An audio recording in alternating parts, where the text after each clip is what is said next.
tidak merasakan tes sepen baru itu. Jadi supaya kan ternyata itulah yang takdir gitu ya. Kita harus punya takdir baik, takdir buruk.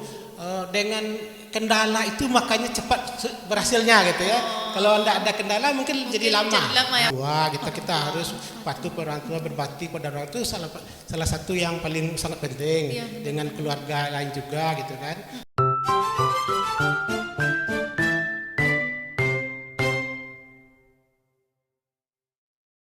Assalamualaikum warahmatullahi wabarakatuh. Waalaikumsalam warahmatullahi wabarakatuh. Selamat siang menjelang sore teman-teman semua. Hari ini kita jumpa lagi di podcast. Kita kasih nama podcastnya ini adalah Ngopi Maca, Ngobrol Pintar Matematika Canggih.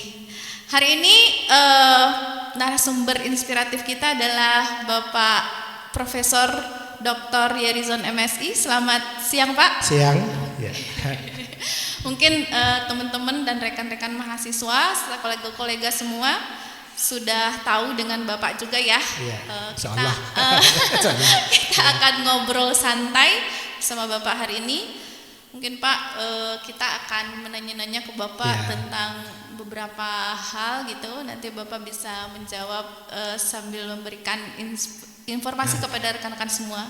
Mungkin saya mulai dulu dengan pertanyaan, kenapa sih Pak Bapak suka sekali dengan matematika, terus memilih berkarir sebagai dosen pendidikan matematika Pak? Ya, oke, kasih Uli dan teman-teman dan Bapak Ibu semuanya. Ya memang dari SD memang saya tuh mata pelajaran yang paling disukai adalah matematika. Jadi memang dari dulunya memang suka matematika karena mungkin tidak banyak membaca gitu kan. Kalau membaca kurang suka membaca. Jadi karena sudah mengerti itu apapun bentuk soalnya bisa dipahami.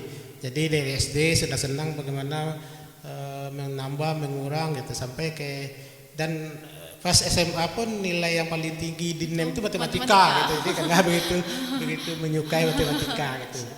Nah, kemudian waktu awalnya memang kenapa menjadi dosen itu awalnya jadi guru ya. Jadi berarti dulu Bapak guru Pak? Jadi bukan, maksudnya untuk menjadi dosen di sini tentu jadi masuk IKIP dulu namanya. Berarti cita-cita awalnya nggak dosen berarti Pak, jadi guru aja. Dan gitu, itu Pak? pun tidak cita-cita juga gitu karena waktu itu yang laki-laki pada umumnya kan cita-citanya jadi insinyur gitu ya, insinyur baik itu teknik atau pertanian. Nah, tapi orang tua minta jadi guru lah gitu ya, jadi guru. Karena guru itu ada waktu liburnya, anak libur, kita libur dan nampak gitu kan karena orang tua pikirannya segitu saja ideanya. Ya karena Bapak patuh saja gitu ya, patuh saja gitu ya, ikut gitu kan.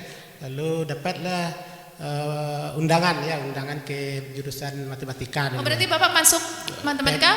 Undangan. Jalur undangan berarti Pak?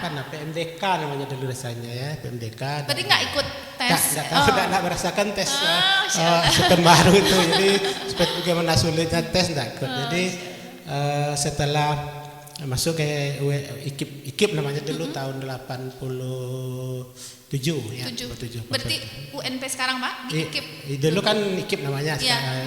UNP kan 2009 saya. Jadi setelah itu kuliah di sini dan malah tidak ada mikir dosen gitu ya. Jadi pikirannya jadi guru SMP, guru SMA gitu ya pikirannya. Sampai di semester 8 ada. Semester 7 semester 8 baru ada keluarga yang memperhatikan juga, dia juga kuliah di sini karena nilainya ada bagus lah gitu kan katanya. Karena waktu dulu itu kan untuk menjadi dosen ada namanya jalur tesis namanya, jadi harus membuat skripsi. Dulu kan tidak wajib skripsi berarti ini. Dulu boleh nggak pakai skripsi? Boleh nggak pakai skripsi gitu kan. Jadi karena itu karena adik masih ada 4 yang mau kuliah nih, itu masalahnya adik 4. Kuliah juga berarti Pak? Mau kuliah kan? Mau kuliah. Ya, enggak sudah 2 atau kuliah kan. Ada lagi, jadi karena itu mungkin orang tua cukup sampai situ aja lah, ada salah tambah itu. Tadi karena ada keluarga yang biarlah dibayarkan 1 tahun lagi itu ya ambillah jalur tesis namanya gitu kan. Setelah ambil jalur tesis selesai. Lalu setelah selesai mau jadi di mana mendaftarnya gitu kan. Jadi tidak pede juga daftar di sini karena sebanyak yang hebat di sini gitu kan. Banyak yang hebat. Jadi ada teman yang mengajak ke Jambi. Oh, ke Jambi, Pak. Untuk Jambi. jadi dosen Ya, atau dosen guru? di Jambi, dosen di di Unja, Jambi, gitu kan. Unja. Dia jurusan bahasa Inggris. Lalu diajaknya, ya kita ke apa aja lah. Karena waktu itu pendaftarannya terakhir kan Sabtu. Nah, itu hari Jumat mau pergi tuh. Jumat sore. Ujiannya Sabtu, Pak, berarti? Enggak, pendaftaran. Oh, Pendaftaran terakhir Sabtu. Kami berencana pergi hari Jumat sore-sore itu. Nah, kebetulan kawan ini di Padang Panjang. Nah, kita pergilah ke Padang Panjang. Udah siap tuh di Padang Panjang, udah siap semuanya. Dah, karena saya juga tidak tahu nih Jambi itu seperti apa, tidak tahu kan. Nah, dia kenal itu. Setelah dia sampai di rumahnya, kebetulan bisnya lewatnya habis maghrib. Ya ditunggu dulu, tunggu maknya pulang kawan nih. Nah, tunggu setelah maknya pulang, enggak boleh ke Jambi katanya. Oh, teman Bapak berarti. Ya enggak boleh. Enggak boleh. Ya kalau enggak boleh teman tuh siapa lagi? Terpaksa balik lagi ke Padang gitu kan. Berarti enggak jadi, Pak? Udah jadi ke Jambi.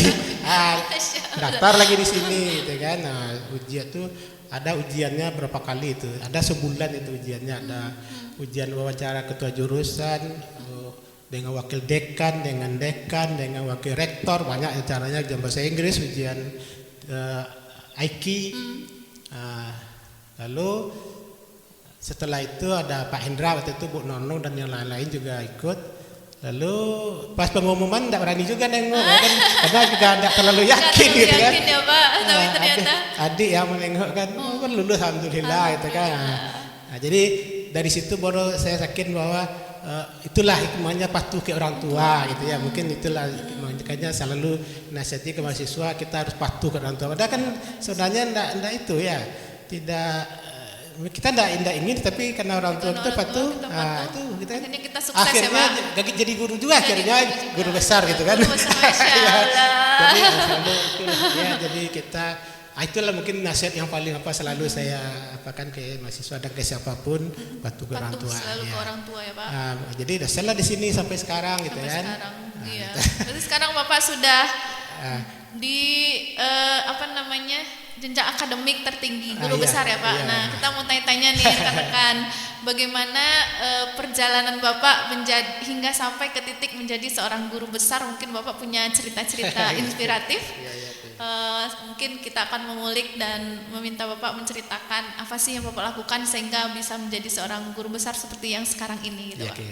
Kasih Uli ya. Jadi memang sama lagi kayak apa tadi, tidak memikir jadi masuk ke jadi guru gitu kan. Nah, sekarang juga tidak memikir jadi guru besar, tidak ada pikir pun tidak guru besar kan. Awalnya malah di awalnya nanti saya cukuplah S2 aja gitu kan. Kalau ITB S2 tahun 97 tetapi akhirnya ada program dari sekolah di guru-guru S2 semuanya di UNAN dan UNP waktu itu. Banyak guru S2 tuh pas tamat kok S2 sama juga dengan guru jadinya, itu baru mendaftar aja langsung. Enggak mungkin, dan dilihat ternyata enggak lama juga sekolah itu daftar lagi ke UPI gitu kan. Coba Bapak ngikutin alur aja Pak. Ngikutin alur aja. Enggak punya target apa-apa cita-cita gitu. Berarti S3 ikut S3 gitu kan. Alhamdulillah dengan Pak Iwan, dengan Pak Bu Anmiati sama-sama selesai kami kan, kita tahu alhamdulillah gitu kan. Ada pikir guru besar, maka Skopus saja belum kenal waktu itu kan, tahun 2011. Ya. Entah apa. Skopus itu baru Pak kenalnya, ingat tuh 2000 berapa ya, 2016 kayaknya, waktu rektor Pak Kadevi itu bilang Skopus. Oh itu yang Skopus. Dulu kan enggak wajib Skopus waktu S3 kan, hanya komparasi internasional gitu kan, enggak ada Skopus gitu. Berarti Bapak selesai S3 tahun berapa, Pak? 2011. Ya 2011. Setelah itu memang waktu Bapak jadi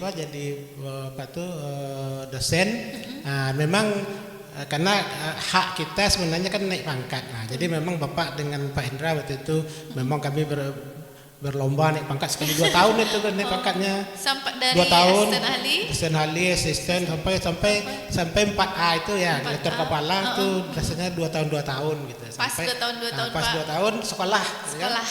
Itu rasanya enggak terbayang juga mau jadi guru besar. Lalu setelah berjalan jadi prodi, ketua prodi yang menggantikan Pak Fauzan itu ya. Ketua prodi S2 betul? S2 ya itu. kan banyak karya mahasiswa harus membuat karya, tentu kita terinspirasi juga. Oh berarti kita harus buat juga gitu ya. Jadi itulah mulai mengenal Scopus, lalu buat lagi artikel gitu kan. Lalu lama-lama enak juga nih ya, apanya sudah mulai juga terasa walaupun memang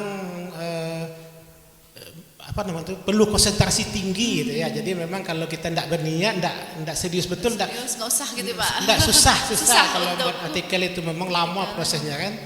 Nah, sampai akhirnya waktu dan belum juga terpikir waktu itu jadi mau jadi guru besar kan. Atau di akhir waktu itu sudah ada juga Scopusnya di IJME dulu, IJM yang di Turki itu sudah ada satu, tapi tidak nampak jalannya karena waktu itu kan sulit prosesnya kan karena banyak itu tidak terbayangkan. Lalu ada peraturan keluar katanya untuk peraturan lama berakhir Juli ya. Maka boleh deh kan kalau terakhir Juli berarti mungkin bisa dipercepat prosesnya. Ikut pula gitu kan, ikut kan, dan begitu begitu cepat diproses. Lalu ada satu kendala ya Pak alami, dan ini selalu Pak tekankan mau bukakan ternyata itulah yang takdir gitu ya. Kita harus punya takdir baik, takdir buruk. Dengan kendala itu makanya cepat berhasilnya gitu ya.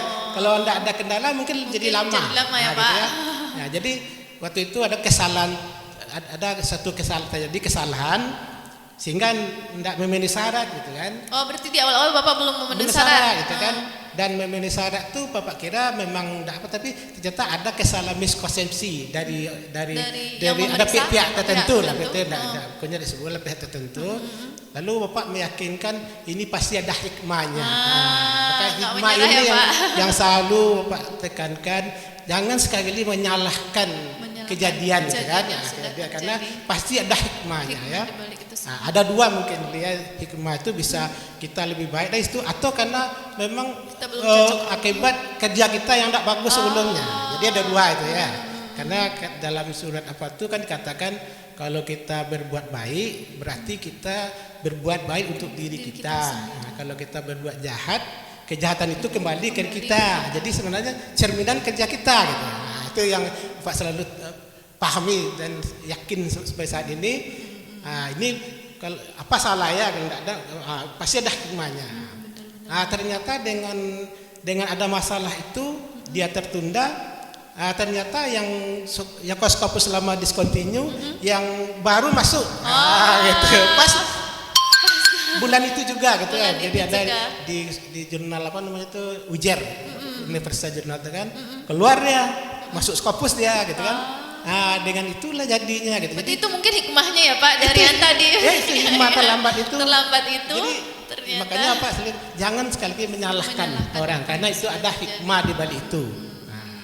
Lalu ada juga yang gini, cobalah dihubunginya Bapak prinsip kalau kita sudah serahkan gitu, kita percayakan ke orang, tidak usah kita cari-cari apa gitu ya. Kita percayalah ke takdir kita gitu kan, karena rezeki itu tidak akan tertukar. Ya Pak. Pokoknya yang kita usahakan semaksimalnya, lalu serahkan ke itu. Serahkan hasilnya ya Pak. Sama juga kayak proposal kan, kita usahakan serahkan aja, tidak usah kita pikir pula, tidak pula kita jadi reviewer pula kan, bila orang yang menilai gitu kan. Lalu tidak ada berita. Lalu kata orang, cobalah tanya, tidak salah kalau tidak ada berita berarti bagus itu, tidak ada masalah. Tahu aja ya alhamdulillah lancar gitu kan. Lalu memang waktu itu terpikir juga, saya tidak akan mengurus besar kalau membuat artikel itu belum menjadi suatu kesenangan lah gitu ya. Gitu gak, Pak? Ya, walaupun belum senang tapi adalah berusaha untuk membuat itu. Tertarik gitu ya. Dan Pak? Itu memang kewajiban kita kan. Kan salah satu kewajiban dosen kan membuat artikel kan. Jadi itu yang sekarang Pak jaga juga kan. Harus ada selalu gitu kan. Penelitian juga begitu kan. Penelitian itu ya pokoknya asal ada peluang masukkan. Itu tidak pikirkan lagi gitu kan. Serahkan lagi. Yang penting udah kita lakukan yang terbaik ya Pak. Kita buat sebaik-baiknya menurut teorinya. Lalu serahkan lagi gitu kan, tidak pikir lagi. Jadi lalu gimana mengerjakannya gitu ya, banyak itu kerja ya, kita kan dalam penelitian itu kan ada pembantu gitu kan, pembantu penelitian kan ada pembantu itu kan bisa macam-macam kita minta kan, kita mahasiswa kita berikan dia gaji gitu kan, ada guru gitu kan. Nah, kita mana yang bisa kita delegasikan. Tapi idenya kita kan. Lalu merangkumnya kita nanti gitu kan. Nah, makanya kalau kita semua mana sanggup kan? Iya, PT ke sekolah kan, mana bisa kita ke sekolah gitu kan? Berarti harus kolaborasi dengan berbagai pihak gitu ya Pak. Jadi dengan kolaborasi itu kita saling membantu ya, bagi mahasiswa mungkin tak terbanyak, bagi kita mungkin tak banyak, tapi bagi mahasiswa berharga gitu kan. Benar. Dan memang dalam akreditasi justru itu yang dibutuhkan. Kolaborasi dengan mahasiswa ya Pak. Penelitian yang tidak melibatkan mahasiswa itu kurang nilainya. Yang dia harus melibatkan mahasiswa. Kenapa melibatkan mahasiswa? Tahu beginilah cara meneliti. Tanpa sengaja kita mengajari mereka, oh begini meneliti itu gitu kan. Nah, tapi kalau kita sudah kalau kita berikan ceramah aja kan tidak masuk dia kan. Tapi kalau kita ajak bekerja, oh ini buat ini ya, kalau penelitian itu buat ini, buat tiga, dia dapat ilmu. Tanpa kita memberikan pengajaran.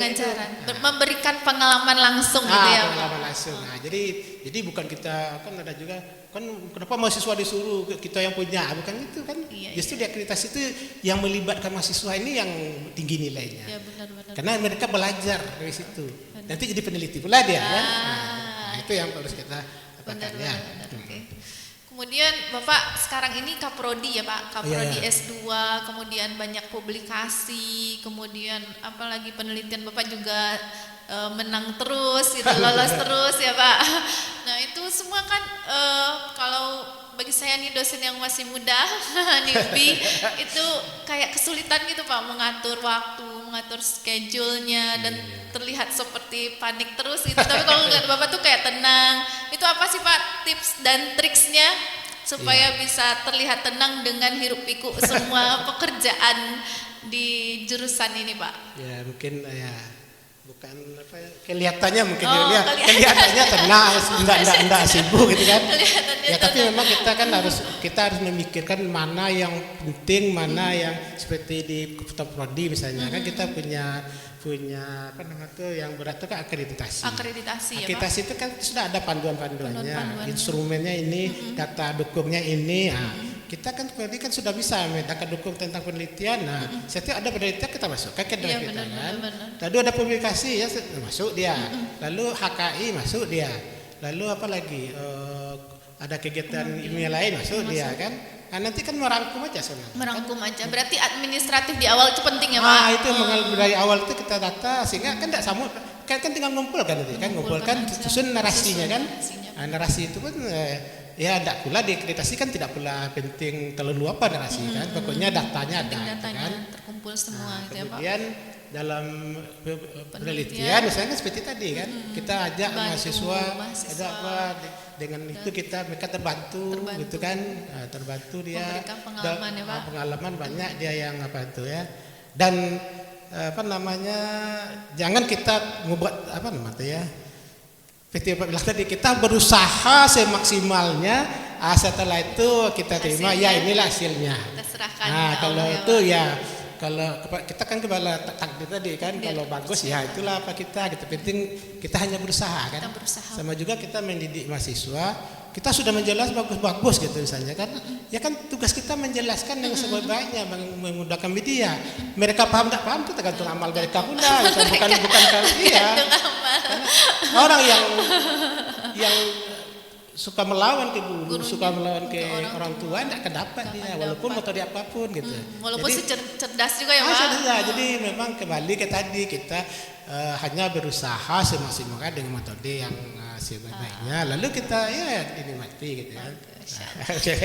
Oke, terakhir mungkin Pak, pesan dan kesan Bapak kepada audiens ya, banyak yang nonton, mungkin ada rekan-rekan mahasiswa, sesama dosen dan masyarakat umum, mungkin Bapak mau memberikan close statement atau pesan dan kesannya, silakan Pak. Terima kasih Uli. Jadi memang kita dalam bekerja ini dalam apapun lah ya, tidak ada, harus dua yang kita kita lakukan. Yang akademik satu, yang non akademik. Ya, akademik kan bagaimana mengajar, metodenya bagaimana, ini itu kan akademik. Ada yang jauh yang lebih penting juga, yang spiritual gini ya. Jadi kita harus yakin, pertama tadi seperti orang tua, kita harus patuh pada orang tua, berbakti pada orang tua, salah satu yang paling sangat penting. Dengan keluarga lain juga gitu kan. Lalu banyak membantu orang, kalau kita tahu mahasiswa kita kesulitannya apa, kan nampak kita baca itu kan. Nah, kalau ya mereka tuh enggak tahu misalnya ya, dia enggak mau mengerjakan apa lagi, ya kita bantu. Ini coba kita kasih jalan gitu kan. Solusi ya Pak. Jalan gitu kan. Pokoknya sebanyak mungkin lah membantu orang lain gitu kan. Nah, itu akan mudah nanti itu kan. Di samping yang tadi ya, yang ilmiah tadi itu kan menurut aturan ini begini kan, tidak, itu belum tentu juga berhasil kan. Tapi yang menentukan ini kan mereka muncul doa-doa dari mereka kan, doa. Itulah yang membuat kita sukses gitu kan. Kemudian satu lagi, kalau kita bekerja, setiap pekerjaan itu pasti ada hasil balasannya. Nah, saya kayak dosen muda bilang katanya, apapun pekerjaannya, yang gaji kita itu bukan hanya yang dari rekening gitu kan. Betul. Banyak gaji yang di luar itu. Apa contohnya? Badan sehat. Selamat pulang pergi, berkendaraan. Lalu apalagi urusan mudah itu juga berupa rezeki ya Pak, gaji. Banyak kita kan pas kita datang ada orang terus. Kan lagi tuh. Ada pula orang pas datang tidak ada terus. Contoh kemudahan gitu ya. Kemudahan yang sudah Jadi diberikan. apapun kerja itu pasti ada balasannya. Maka kerjakanlah yang baik itu, jangan apalagi kita sebagai PNS. PNS itu kan minimal 8 jam. 8 jam. Usahakanlah yang 8 jam itu kita kerjakan di sini. Karena walaupun bagaimanapun lah, kalau menurut Bapak itu usahakanlah 8 jam di kampus, karena itu kewajiban PNS itu agar kan. Berkah ya Pak. Agar lebih berkah itu kan. Apa yang kita karena kalau bisa di rumah, banyak orang yang bisa di rumah dikerjakannya. Orang IT misalnya ya, IT bisa di rumah gitu kan.